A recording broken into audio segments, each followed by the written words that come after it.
You're listening to the AfterBuzz TV network, now the largest new media platform on the web, and your #1 source for after-show entertainment. Very good, Keith. Johnson.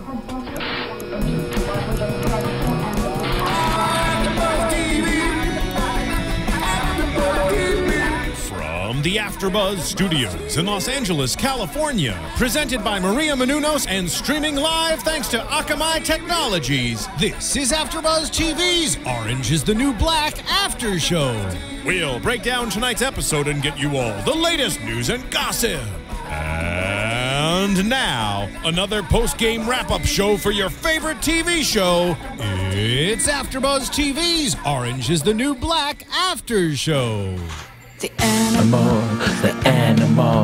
trap, trap, trap, till the cage is full.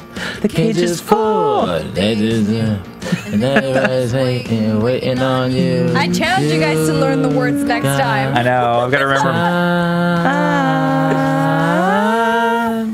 That's why we need Megan with us. Exactly, that's why we need Megan. Good afternoon, good morning, good evening, AfterBuzzers, and welcome to the second season, second episode of Netflix original series, Orange is the New Black, episode entitled Looks Blue, Tastes Red. I'm your host, Thaddeus Massey, and joining me today is... Hey guys, I'm back, Emma Kay. Hey guys, Scott Moore, and yes, Megan's still catching up watching these episodes. So she can be here to talk about them. She's in a dark room right now, windowless room, watching the shows. Binging, watching it all. Oh my gosh, so coming off of last episode, we saw Piper up to her old shenanigans, screwing her life up for herself and annoying the heck out of the rest of us with her epiphany of gonna tell the truth, and she's finally gonna have a new start on the transportation ride over to court, and finally decides to go ahead and lie and perjure herself anyway. And of course, Alex gets off. I'm not sure who's surprised about that. Is anybody surprised about that? That's out there. I know these two. Yeah, look at these silent head shakers right here. Scott and Emma are both like, I think it's a shake your head moment, and you're shaking your head because you're shaking your head. No, I'm not surprised that Alex got off.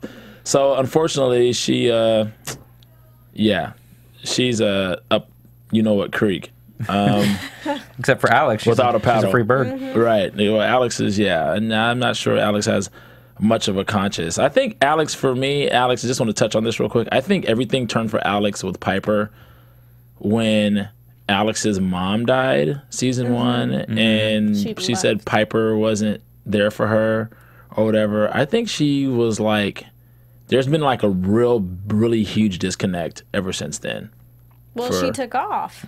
Yeah. So even though they've rekindled this and that, it's never been the same for Alex when it comes to Piper. But anyway, this episode opens up with an adoption fair.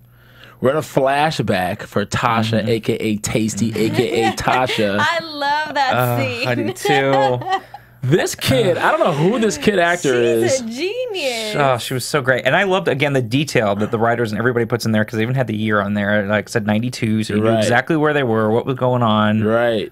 Brilliant, again. They did a great job. And, right in true Tasty fashion, she was singing for this couple, and this other kid comes over and just kind of cuts her off, and she cusses the kid out. So great. Okay, rightfully so. Right. Look, I'm pitching myself right now. You don't come in my meeting and just cut me. That's rude. So the kid kind of deserved to get cussed out, and who knows what kind of history they have at the group home or whatever already. So, except she looks bad though in front of everybody because of that moment. Exactly. And you know what sucks about this, and we talked about this before, how things happen and they're circumstantial, but like Miss Claudette, what happened with the whole situation with the girl who went over there. And, it's just situations that happen, and just the fact that they get labeled criminals, those situations could have easily happened to anybody else. And I like how it happened like on a kid level. Yeah. It's just because things become more serious as you get older, and things escalate, and the stakes are higher. So you can see where it started as a child. Like, she was in her every right to cuss that kid out. But then at the end of the day, she looked bad. And she still could have handled it better. And exactly, I was like, is that the right way to have handled it? Right. I think she's too smart for her own good. She is. So it definitely bites her in the behind for, you know, some of the things that she knows and other kids are not cognizant to because she's too cognizant of her surroundings. Yeah, and I think you brought up a good point over the first episode, again, of these flashbacks of now we're seeing her from the very beginning, like, back to a child, and that's kind of the cool thing they're doing this season is really showing their roots and how it all began. Right. And I think that was pretty good. Her knowledge that she has, you know, I'm guessing she has to be like Piper's age in the same flashback, like 10, 11 years old. You know, the things that she knows, I'm just like, who taught you that? You know, she didn't learn it at the group home. They don't sit you down and teach you, you know, the pie chart. Exactly. And all of that. Yeah. So it's something she must have done it herself. She does, you know, research. She's too smart. Her IQ is kind of like off the charts. It is, and I remember from the first season, she was the one that was really into the library and the law books. And the law books and everything. So she's obviously self-taught a lot of this stuff because she's so smart. She's like, she kind of had to. Pie.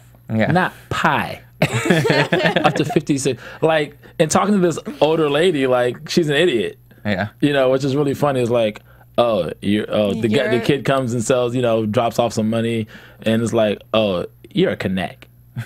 No, but I'm not messing with the connect or whatever. She's like, I can get a good home if I mess with you. Right. So she's like so cognizant of everything.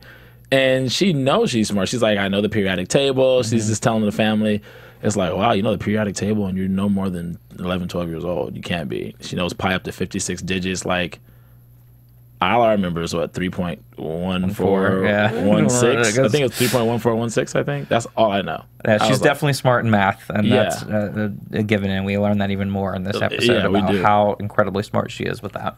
So we that takes us over, and they kind of bounce back to the present, and they show that all the girls, the inmates, are like getting ready for this job, the career fair thing, and you're like, what is this circus that's going on with all this wardrobe dress for success stuff that's going on right now? And everybody's happy. They get a chance to do something because they live such mundane and repetitious, you know, have such a repetitious routine. Repetitious routine? Is that repetitious routine? A routine is repetitious. So it just, they have this whole routine where it's just, it could be like really, really like monotonous, and you have to find creative ways.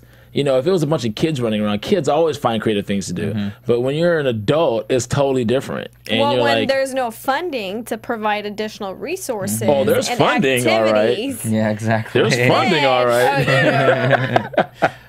Where the funding is going is another question. But it reminded me of one of those school things where like the required, like everyone has to go to career fair kind of thing. It felt like that, like they're in school and now they have to go do this. Well, my favorite part was the interviews because, you know, some of the things that they were saying goes back again to the stereotypes and everything that, you know, you see in society, and they're bringing it out in the writing, which was really brilliant because you don't think of it. You don't want to say it, but you're thinking it. Right. Or it's just sort of a subconscious, there's a bias there that people don't realize they even have that's brought up, and that's definitely a good point. But I like how they, you know, they changed that with Tasty at the end. So. Right. I think it's also interesting how any opportunity, this also shows that these girls haven't lost hope. It's like any little thing, when there's an opportunity to prove yourself or show that you're better than and you can be better and do better for yourself, they're jumping at the opportunity to do it and to show that, because I guess there was rumors floating around that you can actually get a really good job if you apply yourself, you have a great interview, right, and you win the competition, that you could be up for a really good job. And all these girls want at the end of the day, I think, still is to have, you know, they have the hope and they just want an opportunity to prove themselves, to prove, period, that there can be better than their last judgment, so to speak, no pun intended. And that they can move on and have that second chance. Exactly. And I don't know if any of you guys picked it up or not, but the whole time that they were picking out outfits and, you know, whoever this is, this mentor who's helping them. This is hilarious. You know, dress for success for an interview. she's actually recommending people what they can wear, what they should wear for their body types, for their skin tone.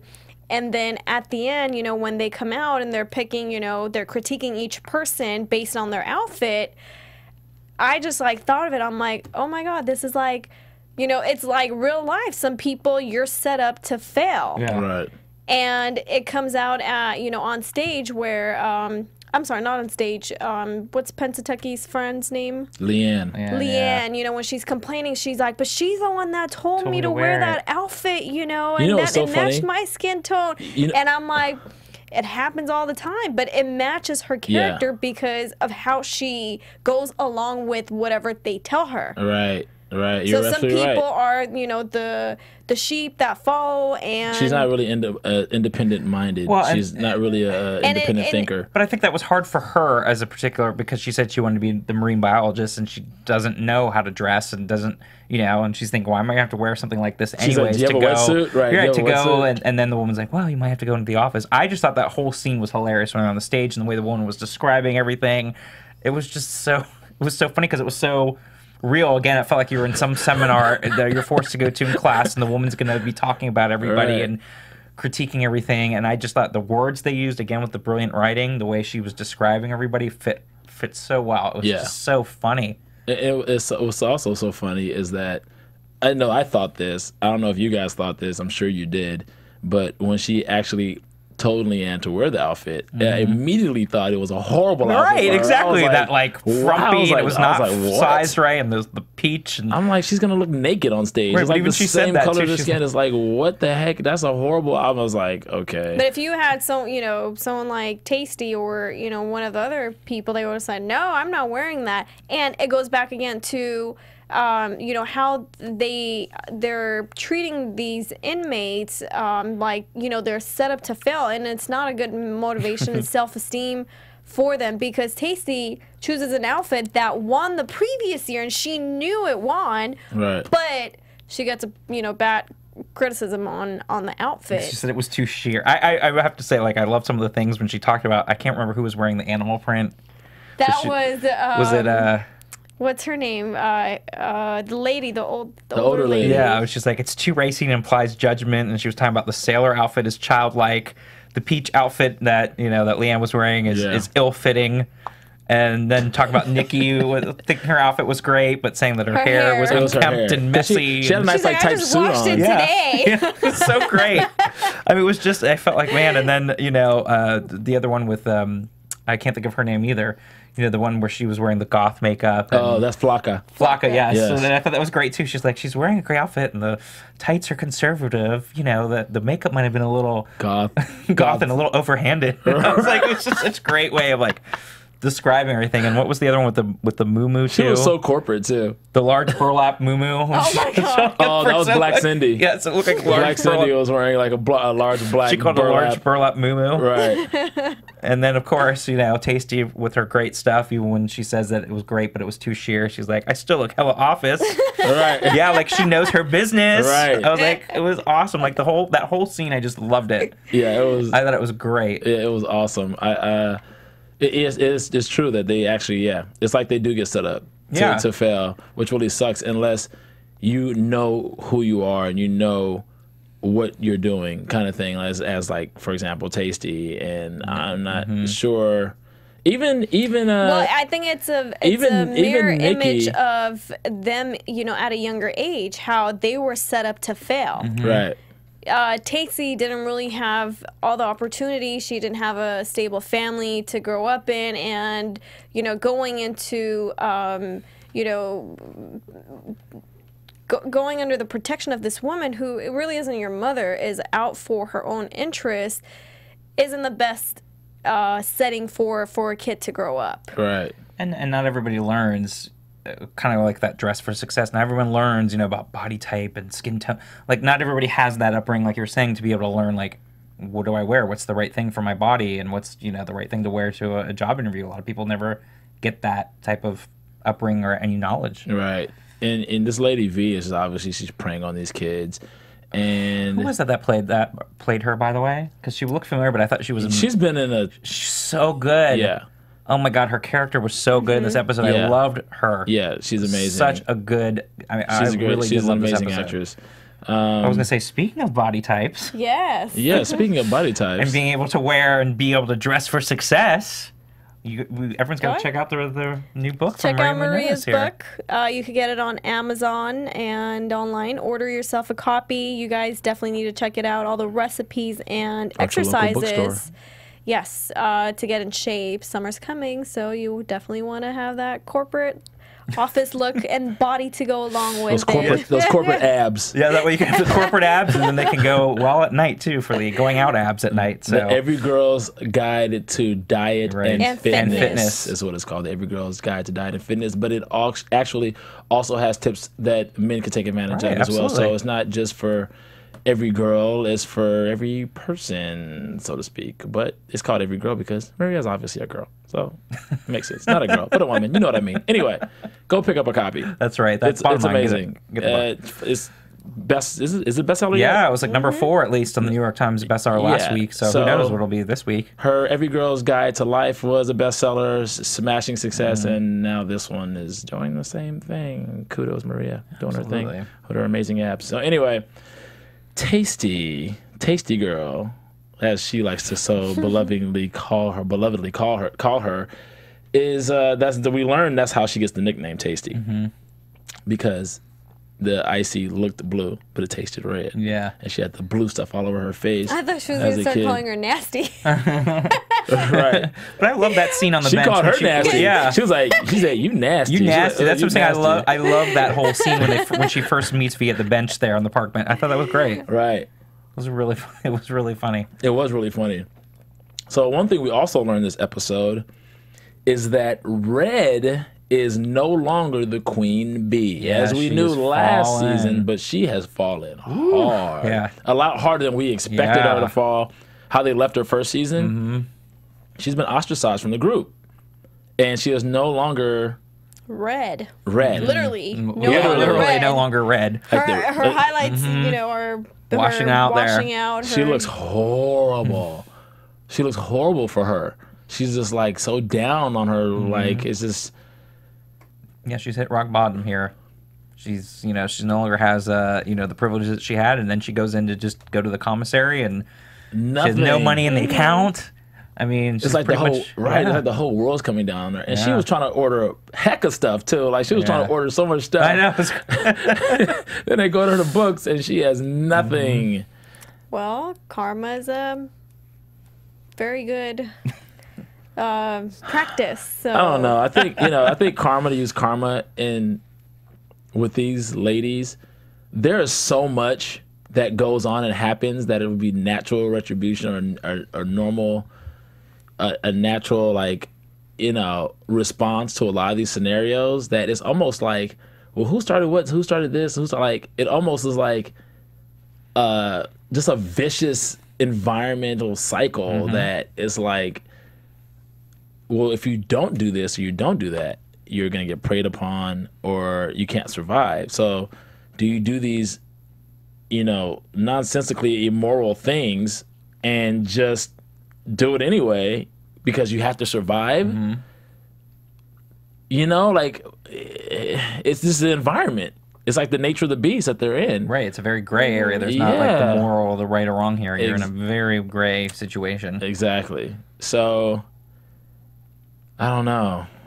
It's just it's tough. I don't know if you guys feel like it's karma, like Emma said, coming right to bite her in the butt, which it has to be to a certain degree. I Right. mean, it definitely is. she was, strong arming everyone else in the facility. When Piper first came on board, with Trish, with Nikki, with burning the stove and injuring her friend who was trying to clean. Right. All for what? To take the kitchen back? She could have just dealt with it, made amends, and moved forward. And maybe she would have probably gotten a job in there. Not likely, but No. not likely. But Definitely she not. got the end result of porn stash and getting him kicked out. So that was the main goal. Yep, but she's kind of getting the treatment that she was given to other people in the first season now, being ostracized and sitting by herself. do we not not in the social group that she was used to be in? Did we forget what she did to Piper in the hamburger when she first came on board? Yeah. Oh, with the tampon? Yeah. Yes. Yeah, that was pretty gross. Nasty. It was disgusting. And she didn't get food. She was in, withheld her food. Anyone else that would share food with her would not get food. Mm-hmm. Really, all because she commented on how she made. What did she comment on? Yeah, I'm trying to remember now. It was on the way. It was something with the food. Something with the food, I know. It was something. She insulted the food. Yeah. She insulted the food, how horrible it was, and she didn't know Red was the cook. Yeah. It's that simple. Yeah. And this girl just got in. She just turned herself in. Exactly. She just got, she's just getting acclimated. She doesn't know the system. She doesn't know the hierarchy. She doesn't know the way it works. Right. And for them, and even if she had been to jail before and knew how it worked or whatever, and was talking about how gross the food was, on the outside, the food's better. Right, of course. So anybody make that comment and to hold it against them, it's like Red knows, even Red as the chef herself knew that she's working with limited resources. Like, she shouldn't have taken it so to heart. I don't think it's like, well, yeah, duh. The food is gross in here.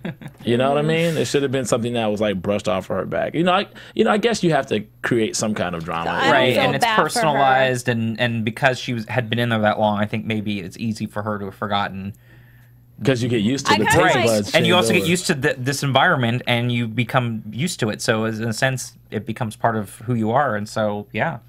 I kind of felt like she was holding back on the resources and, putting in all the ingredients, yet she was using it on herself to get massages and to get waxed and shaved and whatever else the hell she was, Yeah, because they used to make concoctions just to for personal hygiene or beauty spas, secret type of things that they would use, and she would get she was really treated like a queen at one time. I don't feel bad she for was. her. No, I don't either. Like you're saying, I was like, but she's getting a taste of her medicine that she was doling out in season 1. Okay, so if you guys feel bad for Red, you guys can give us a call, 424-256-1729. Scott and Emma definitely, feel bad for Red. And I'm riding the line somewhere because, I don't know, it's the nature of the beast in there. It's just, you got to do what you got to do to try to survive. And she was losing leverage, and she was trying to do what she was trying to do because there were some things that they were trying to do to make her have redemptive qualities, like how she was battling with porn stash and how she was dealing with Nikki in the drug situation. Like she was her manner of how she was going about doing what she was doing was to maintain a level of safety for the girls and like a mother hen kind of thing, which she wasn't secure that. And I'm sure based on her other experiences, that she didn't feel like anybody else would kind of take the protective clause over everybody. No, she has no drugs. It wasn't like she was doing she was dealing drugs. She's totally against drugs. She was bringing in goods that the girls would like and stuff like that. I don't know. I'm just it's not like every single person. Again, we're seeing all the different dimensions of people, and they're not all bad, and that's part of the humanizing of these characters and everything. But she did do some things in season 1, and that's why I think it's caught up to her now at the beginning of the season. And now she's being befriended by the elderly group. The elderly ladies are reaching out to her, and then she's slapping their hands away, metaphorically, no. Well, because now she's fallen so far, she doesn't have her social clique anymore. So now it's with sort of the outcasts. And she's hanging out with the crazy girl. Remember the crazy girl that was on the phone all the time, but you thought she was talking to herself on the phone, talking to Diablo. Yep. You're like, she's talking to the devil. No, she's on the phone. That girl, she's at a table by herself with the crazy girl. With her. And if I was the elderly crew, psychotropic drugs there. I'd have been insulted. You rather sit over there with this crazy than to even sit with us. Really? I was okay. But I do think that they've. Oh, go on. Well, it's sitting with them represents her aging, and she's losing her beauty. She's losing, all the things that made her younger and alive and vibrant. Feminine and vibrant. So that, is a mirror of where she is by sitting with them, and she doesn't want to face it. Exactly. I totally agree with you with that, because that's why I think part of her reason she didn't want to go over there was because, denial. Yeah, it was now I'm part of this group, and I'm on the older end of the jail population there. So, yeah, it was she didn't want to deal with the reality as well. Just accept it. But I do think it was sort of they're going to show that she's going to kind of bring herself back and rehabilitate herself this season. I think, but when they had the whole I lunch want to see her conversation, give a makeover to the older lady. yeah, seriously. But when they talk about her being the bear, you know, and like Right. she's just, you know, slumbering and hibernating, I do feel like that was sort of a sign to be like, okay, well, she might have hit rock bottom, but she's going to find a way to turn Well, it you around know this them season. Russians. There's been a regime change. Yeah, I thought that whole scene was great too, but it, to me, made me seem like it was an insight to maybe her turning the corner and kind of taking back some of what she got lost from season 1 later on in the season. Okay. So And the dogs apparently agree too. right, the dogs agree. You're like, right. You're absolutely right, Scott. So let's talk about Daya and Elida and the head of the kitchen. That's Gloria, right? Yes. Yes. Okay, so Daya or Gloria has made some kind of concoction for Daya, and Elida's like, "What is this? What's going on?" Blah blah blah.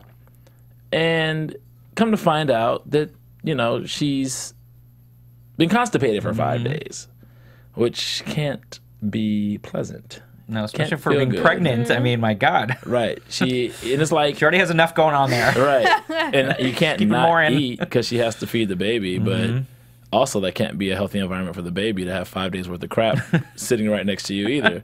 So she has to go to the bathroom. That could be very dangerous. It's a very toxic environment for a fetus to grow and to in develop. general, like even for Just regular, you know, just in general by itself. You're absolutely right. Yeah. So Elida seems to be a little, what should I say? Jealous? Well, one thing a I little want to bit? say is, you know, I don't know how many kids Gloria has. Do you guys know? Have they mentioned it? I know she has kids. Yeah, I don't know. I think So- they're going to cover her backstory later. I think. Yeah.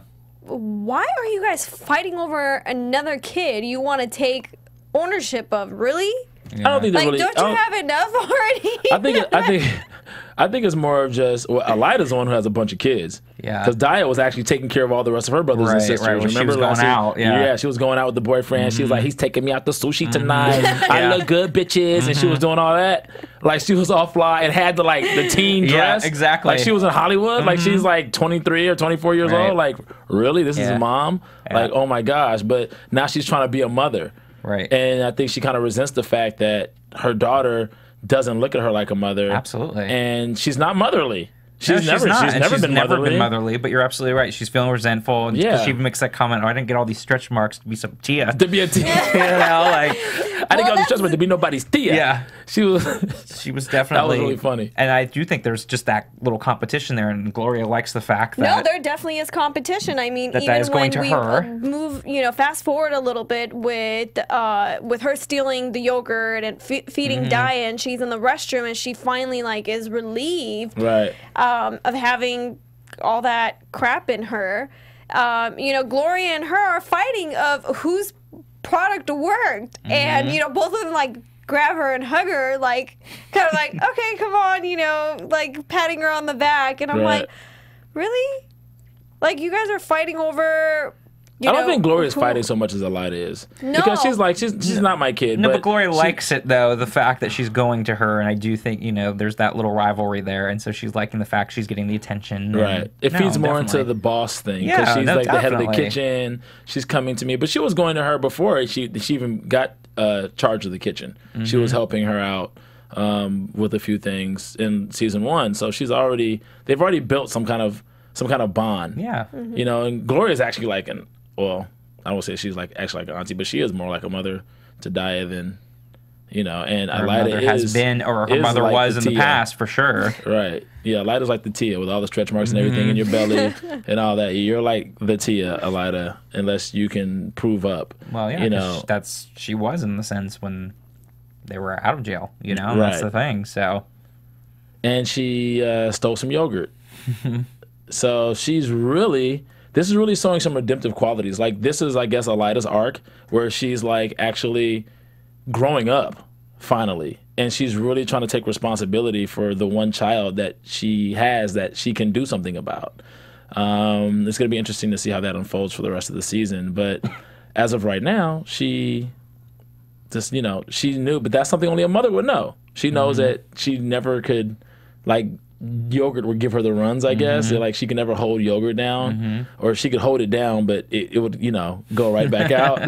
Constipated. Yeah. So I think it was the yogurt, and it might have been a combination of both. You got all that stuff in your belly. I mean, whatever that concoction was that Gloria gave her, along with the yogurt that she doesn't already agree with, I think it would probably help her. Upset. Right, help her a lot. I'm starting to look at Elida in a little different light, a little bit. I don't know if the rest of the audience is, but I'm starting to look at her just a little bit differently, because she's not quite acting as a loose cannon as much as she was before. Like, you know, season 1, she's like getting naked for Bennett in the closet. You know, she's just doing off the wall stuff. And I'm not so sure she's going to be that off the wall this season. No, it was a little both. I'm like, is she being a better mother because of the competition with Gloria, or is she just doing that because of the competition with Gloria and feeling like, you know? Yeah, I don't think it has anything to do with Daya. I think it has to do with her and Gloria. So I don't think she's trying to be a better mom. I think it's simply I want them a the affection culture back. or whatever you want to call it. Gloria is head of the kitchen. Gloria is running the show, and now she's trying to take her daughter, that relationship. You know, the relationship that they have. So it's competition. I don't think it has anything to do with Daya. Okay, this is what I think. I think and she's kept out of the loop. You know, they love gossip, right? And she doesn't know anything that's going on. That's you know, true. with Bennett, with you know, her daughter. Well, I think for me, I think that it's not just competition. It's obviously some kind of competition, but I think that she's had a reality check simply because she has a grandchild on the way, and I think that there's been some realization about her situation. The fact that she hasn't done right. You know, Daya's already been corrupted. You know, she's in jail with her. So obviously she hasn't, you know, raised her right. But there's like this hope, which is the child. And it's like, I have another chance as well. 401k pension. That was funny. I think she looks some at corporate money coming in. Right, exactly. She's starting to be more protective, and I think it's not just the competition is definitely a factor, because she wants to be able to provide that protection and that advice and that motherly thing, and she doesn't want it to be interfered with by somebody else. But at the same time, I think the pregnancy is making her more maternal just naturally. I think she's becoming more protective naturally. You know, I think that's part of what's going on with her. It's not just the competition. That's definitely part of it, because she wants to be a part of her grandchild's life. It's like her situation with Daya is already tainted. It's already contaminated. This whole, you know, their relationship is what it is. She has like 2-3 other, you know, younger but ones she that has she no doesn't connection with them right now because they're not there. Exactly. But she didn't, you know, if you look back at season 1, she didn't even care that, you know, they were there. You know, the little girl was showing her, you know, her drawing, mommy, look what I did. And she's like, you know, she just like brushed it off and she was mean started to her. asking about, what's his name, Caesar? Yeah, was it Caesar or Oscar? Caesar. I think it was Caesar. Caesar, you know, where's Caesar? Or, you know, how come, you know, Caesar didn't come or something like that. Yeah, he it's didn't like, come see me. Really? Because she feels like responsible. She knows she feels like he's responsible for her being there. It's like he couldn't even come see me. Like, oh, you guys came down here by yourself. Like, she's mad. She's really, really angry. But yet her kids are there, and she's not going to take that time to enjoy being with them. But that's what I'm saying. I think it's a little bit of both, and I want to see how it all plays out. But there's that side of that competition, but there's also that side of maybe she really does start to feel like she doesn't want to screw this up, but we'll see. Maybe I don't know. they'll open up a daycare or a childcare in the facility, and she could run it. Only Emma Kay gonna open a special. Like, they can't even get the funds for the stuff that they're supposed to have in the prison. And you think they're gonna open up a daycare? No, I don't think so. I don't really see that happening. That would be really funny if they opened up a daycare. So Red Sun comes to see her. And she's on him like white on rice. This guy, you know, it's so funny. That's her son, and you know, the moms always love the son, and you know, he's talking about is it his wife or his girlfriend? Wife, yeah. Well, wife. His wife. They're married. Yeah, they're right. You're right. They're married. They are Okay, married, so she, you know, he's telling her the story about how his wife hit him over the head or something. After when he comes home drunk, and she's like, yeah, serves her right. The girl, you come home like that, blah, blah, blah. And it's, whatever. And I just think it's really funny that, you know, the mom, I mean, she's, you know, Red is like, you know, on him, you know, tough like that. It's just really. Well, I think it's more really that powerful woman concept, and like, yeah, she needs to put you in your place kind of thing. And they seem like he seems like a putz like his dad. You know. Well, she probably has experienced the same thing with the dad, so she knows I doubt from the it. women's. You never know. I doubt she.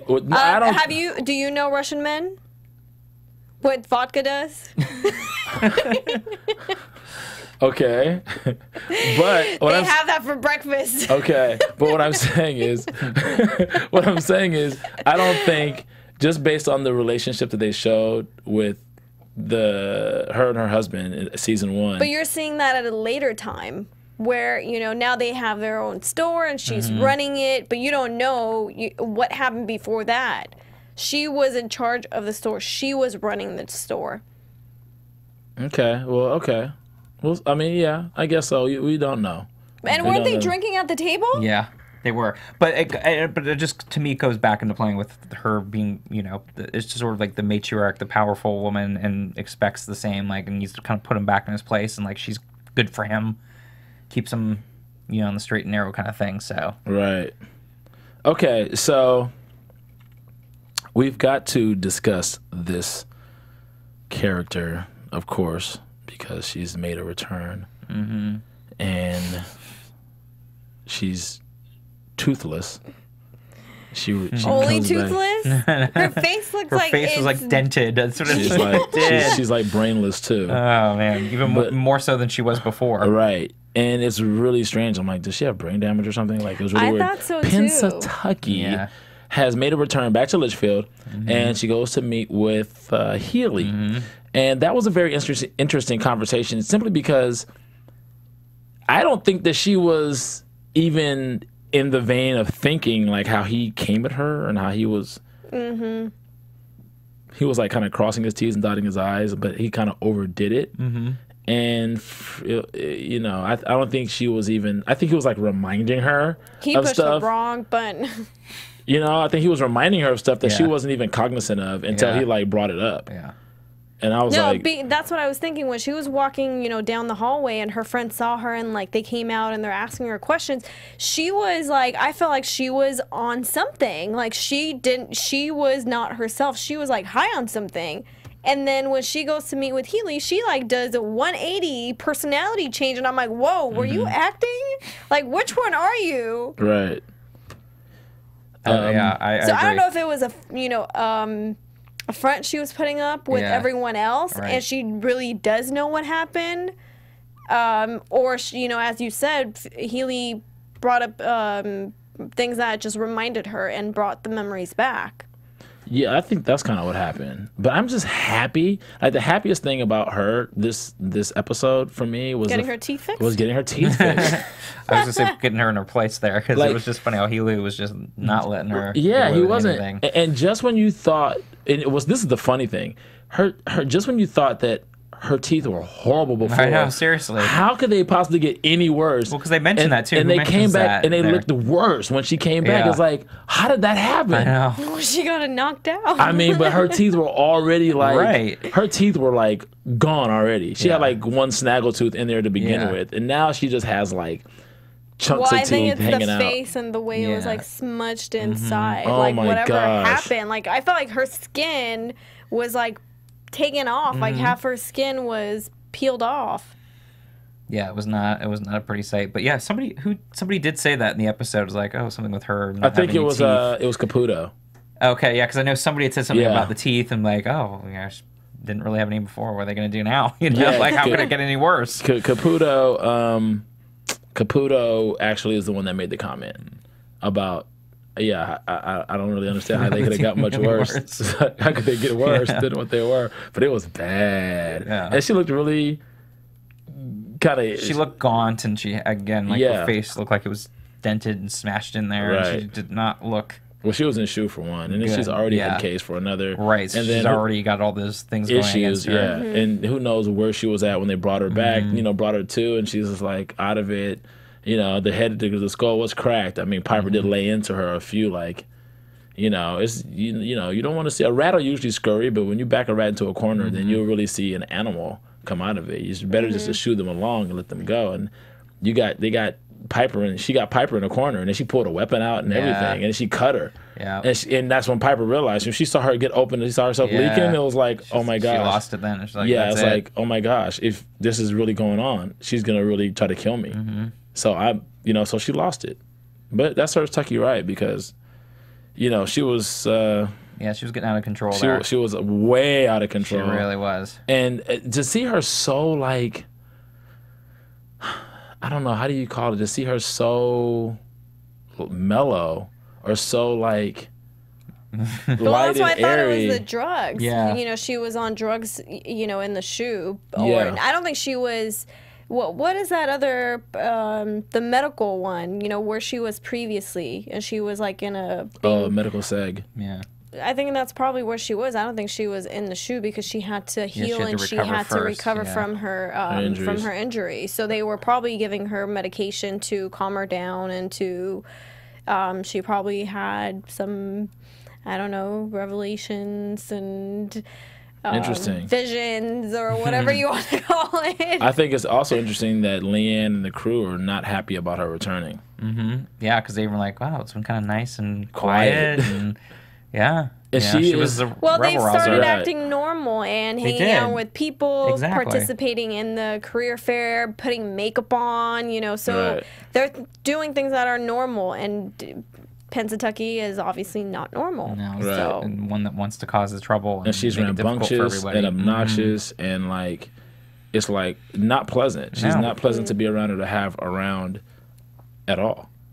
Pennsatucky. And she's not really acting like that, like how she was. But if you get your ass whooped, I guess that kind of will calm anybody down. So that's a big attitude adjustment. I think Healy is scared, like, what the hell? Like, I need to watch out for my back. Well, like, that's probably why he, like, came at her like that, because he was like, is she scared from Piper. I don't think he ever expected Piper, you know, to defend herself. Yeah. Right. And I think he was really ready to let her just get killed.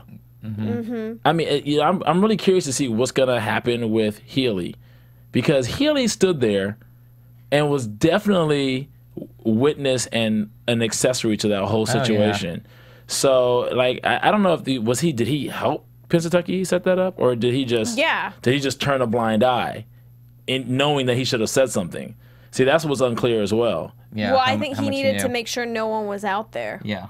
Right. And he saw her getting attacked. And then he just went back inside after he saw no one was out there, because he knew Pennsatucky was waiting outside for Piper. Okay, so you think it was a setup? Yeah.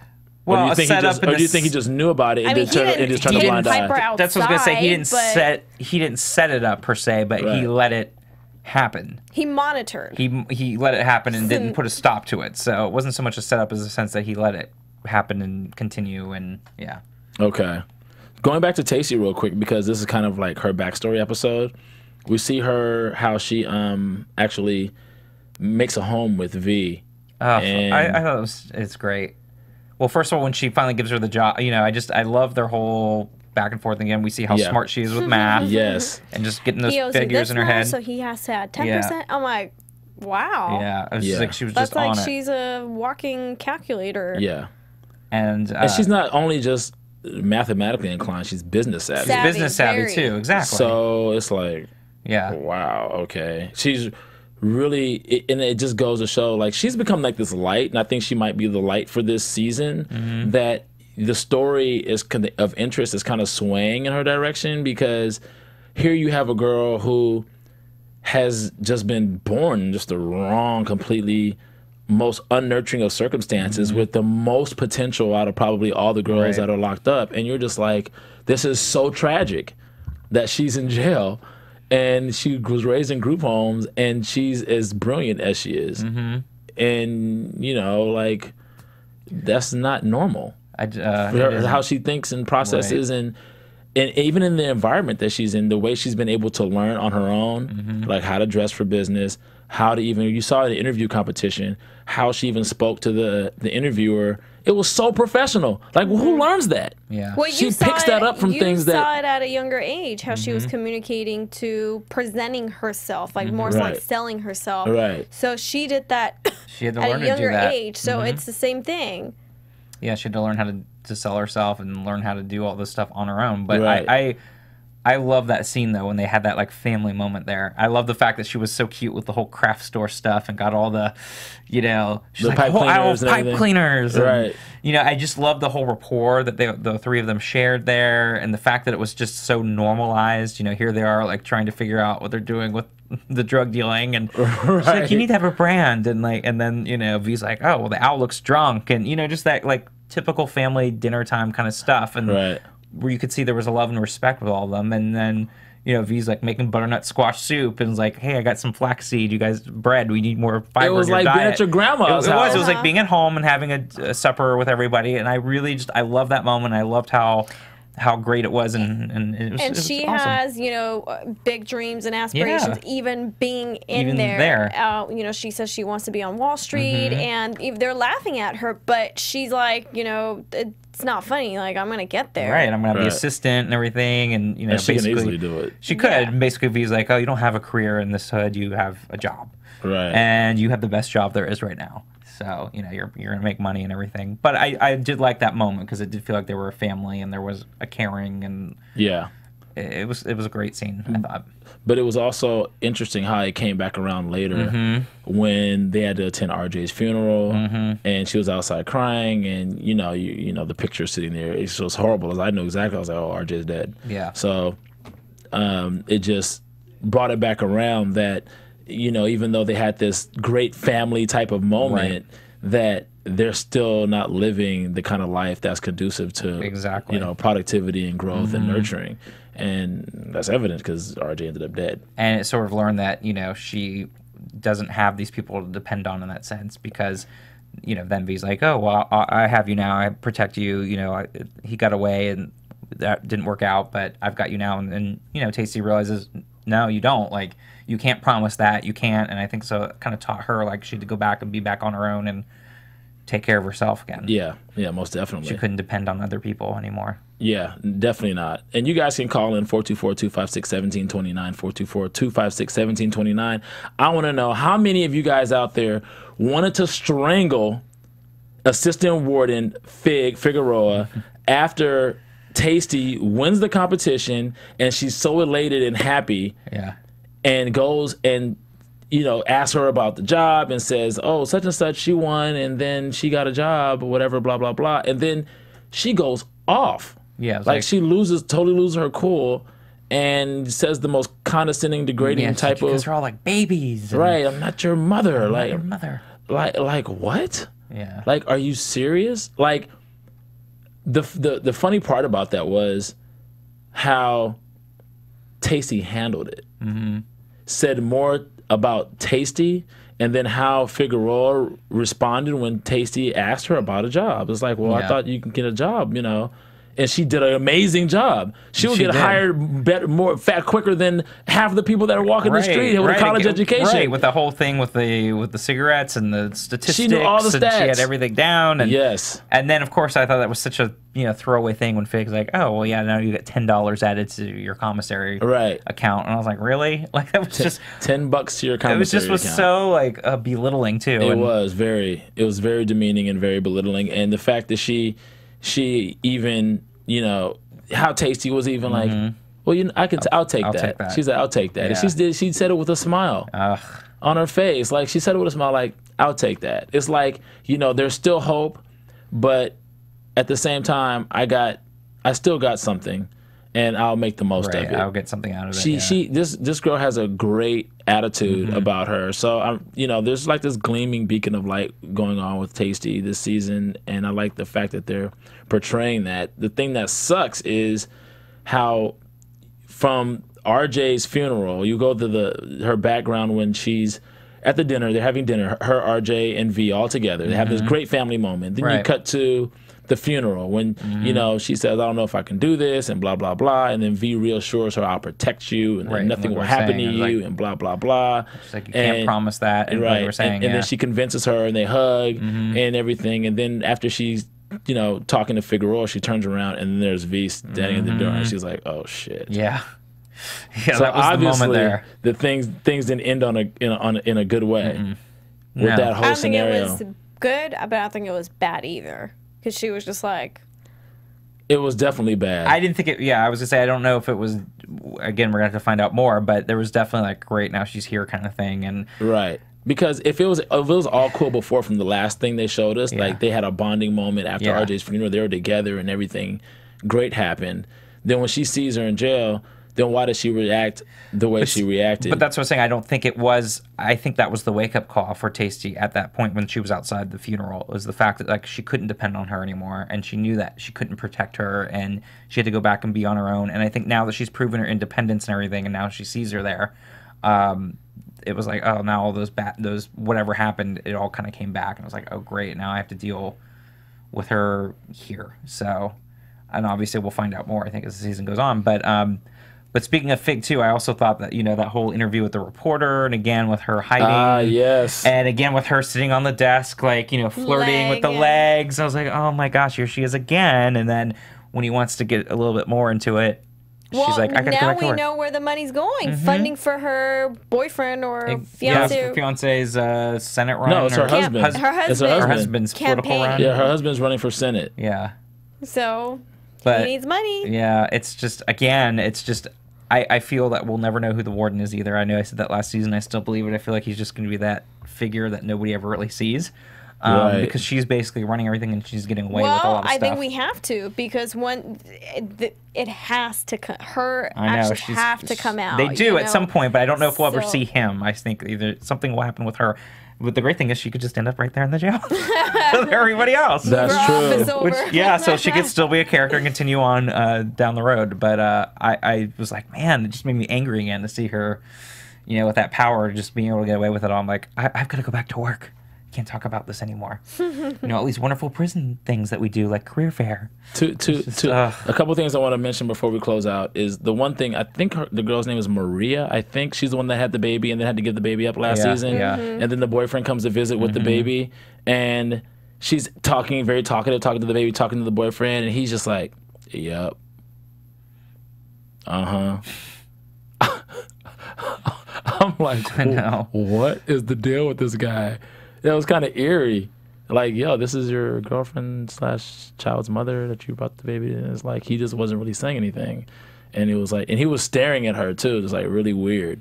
It was like really eerie and freaky. But anyway, on another note, we had to definitely mention the fact that Paulie had her boobs all hanging out when when Larry went to go visit and hang out with her. And then Pete, who's her husband, is off somewhere. Off on the vision quest. Which she told him to go. Yeah, the vision quest. Well, it also makes me feel like, okay, there's a good sign right there of not having a kid when you're just seeing how difficult it was for her and how crazy she's going. And, it was just like, wow. She has baby syndrome. Yeah. Yeah. It just made it seem like, man, I don't want a kid when I see that. And then, she's like, oh, yeah, the boob, like, whatever. It's who cares? I'm too tired. It's like, I'm too tired. It's like, whatever. And I'm thinking, like, dang, that's probably really how it is when you... Yeah. You have a newborn and you're not getting any sleep. You can't take a shower. She said she hasn't taken a shower in how long? Days. Couple days. She hasn't been able to take a shower. I know friends that don't do that. So I know that's true. So that's where I'm like, man, you see that? I'm like, no kids. But we can't forget about the other scene too with just get a nanny. Just get a in-home nanny. Nanny or Manny. But the hilarious scene with Larry and his dad in the gay bathhouse. I mean, come on. That whole scene was so good. I felt like it was a way for his dad to come out and say something. But he was like, trying to test the waters with, Larry. And Larry was just like, I mean, I don't think he was uncomfortable. He was just like, why are we here from, all the rest of the places? So, I don't know if he was trying to set up Larry or if it was for himself. No, because he basically says, he's like, oh, it was clean, it's nice. And then he was like, it was a Groupon deal. It was a Groupon deal. So you gotta remember from the first season. Right, exactly. From the first season, they were like stereotypically Jewish. They made him like stereotypically Jewish, which was so funny. And then he explained how it was nice and clean, and then he got because I was like, what? I said, why are there guys making out in the background? I know. I was like, okay. I was like, yeah, but even if it is a gay sauna, like really making out and like but really still making out. More than making out. No, that was the other couple because some other guys came in there. They were doing more. Yes, that happens in a bathhouse. But anyway, well, you guys can get the scoop on Twitter. That's man 80. That's man 80. But I thought that hashtag Orange is the New Black. OITNB. OITNB. But I thought the whole scene with them having the whole sexual conversation with his dad, I was like, whoa, that was like TMI too. Like, I'm like, I cannot, like, the type of things he was talking about with his dad, I was like, oh. And even his dad saying that too, I was like, oh, you just have to, he's like, I'm not ready yet. And he's like, you just have to move it around in there and everything. What is there to get ready for? I'm like, oh, their whole conversation was a little too much. I think Jason Biggs is always going to have those American Pie moments in like a lot of the roles that he plays. Oh my because God. This guy knows how to play the awkward moments, but he's one of the best awkward moment actors in the game. Like those awkward moments, but they're realistic. Yeah, they were. It was totally realistic. Yeah, but it was still like, every time he plays a realistic awkward moment, he brings it right around and hits it right on the head with his performance. It's so funny. But that scene was also great. I mean, that's why I loved this episode. I just thought there were so many great moments in it between the career fair and the. And him and his dad and all these other great things. And the other cool thing too is the fact that he's still asking about Piper. Right. He's the other idiot in the relationship. Right. They're both idiots, but in different ways. Yeah. But no, the thing I was going to say that I thought was great about this episode is the fact that Piper wasn't in it at all, and the strength of the show with the supporting characters. And sort of like what we're seeing with Tasty in this episode. Right. You can see that the show can carry on without the other people, without Piper even being in it. Right. Which I thought was really awesome because now we've moved far enough along because this is the first episode she hasn't been in. Right. And she wasn't in it at all. So I thought that was really cool, although they had moments talking about her with the whole deep dish thing, which I thought was great too because he talks about Chicago, it. she hates deep dish. She hates deep dish and then mentions it to her friend and mentions it... Paulie mentions it too. She hates deep dish. So I thought that was great to have those little moments, but the fact that she didn't have to be in it, I thought shows the strength of the writing and all the other characters that are in this series. Right. That it can stand on its own. And they just serve deep dish in prison in Chicago just because they're in Chicago. Right, I know. Really? She hates deep dish. She's in prison. Yeah, not getting deep dish in prison. You're not getting offered that. It's not on the menu. Sorry. But man, how does she hate deep dish? Like, come on. Who hates deep dish? Maybe she's one of those pan crust. Maybe she's one of those. Come on. I know she's like, I can't have that much carbs. Right. That's probably what it is. It's too high in carbs. A pan crust type of girl. Like, who doesn't love a good greasy deep dish pizza? Come on. I know they're really good. So anyway. That pretty much covers everything for this episode, I think. And I like how they're setting up the backstories. And obviously, we can see that there's going to be backstories for the other people we got attached to from season 1. And we're going to start to see everybody's story and how they ended up where they are. And probably the person that will probably be the least empathetic towards is going to be Piper in the end, even though she's the center of attention and the story is from her perspective. So... Anyway, that's just what my take is on it. Where can we find you guys until next time? You guys can find me on Instagram and Twitter at RealEmmaK. And you can find me on Twitter at SMan80, SMan80. And you can find me on Instagram and Twitter at Club Thaddeus, GQJedi.com. And you can find me here on Mondays at 7 p.m. Covering Star's original series, Power, executive produced by 50 Cent, starring Omari Hardwick. Until next time, AfterBuzzers. From executive producers Maria Menounos, Kevin Undergaro, Phil Svitek, and the entire AfterBuzz TV staff, we would like to thank you for listening to the AfterBuzz TV network. To watch or listen to other after shows and post comments or questions, be sure to visit AfterBuzzTV.com. I'm Sir Richard Wentworth, and this has been a presentation of AfterBuzz TV. See you later. The views expressed herein are those of the hosts only and do not necessarily reflect the views of AfterBuzz TV or its owners or principals.